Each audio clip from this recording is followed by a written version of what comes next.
Hello everyone and welcome back. We are here today to do a review of the Collector class. I've only just got it in game because my farming for it was very on and off getting the tokens over the last year or so. Later in the video I'll show you how you can go about getting the class in case you have no idea. But long story short, overall I've given this one a D+. It's not a very powerful class at all, as you'll see. But first of all, let us talk about the skills. So you have a normal auto attack, then it's Dimensional Rift, which causes damage over time and reduces enemy haste for 6 seconds. We then have Particle Drain, which absorbs enemies' health and then heals yourself with a portion of the damage dealt. You have Transmutation, which is just a long range stun that lasts 4 seconds and will also apply a damage over time to yourself.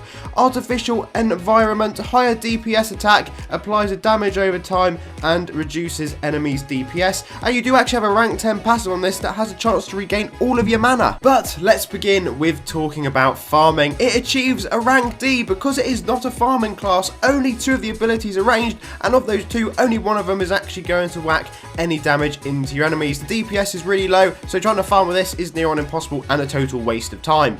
Then we have Soloing, which is also going to achieve a rank D, would you believe? The main issue with this class is just its DPS is absolutely tiny. The damage over time isn't all that high either. Although you do have a reasonable heal with it, one that will at least keep you alive for the vast majority of the time, you're just not going to put enough damage into any enemy to make it worthwhile, as you can see me doing to the Doom Overlord. When your damage done is like under 1,000 damage a second, you know it is pretty bad, especially if you're a level 100. But now let's move on to PvP, where there is a tiny glimmer of hope unless you're against the Blade Master, as you can see. So PvP, it is achieving a rank C, mainly because of that range stun on ability 4. It is really useful, and it can actually help you survive in battles for a bit longer against anything that's going to do high damage. Of course, when you come up against something like Void High Lord, as you'll see in a minute, we stand no chance whatsoever. To be honest, you don't really stand a chance against any class in the game, but because of that stun, there is always a little tiny bit of hope that you can grasp onto.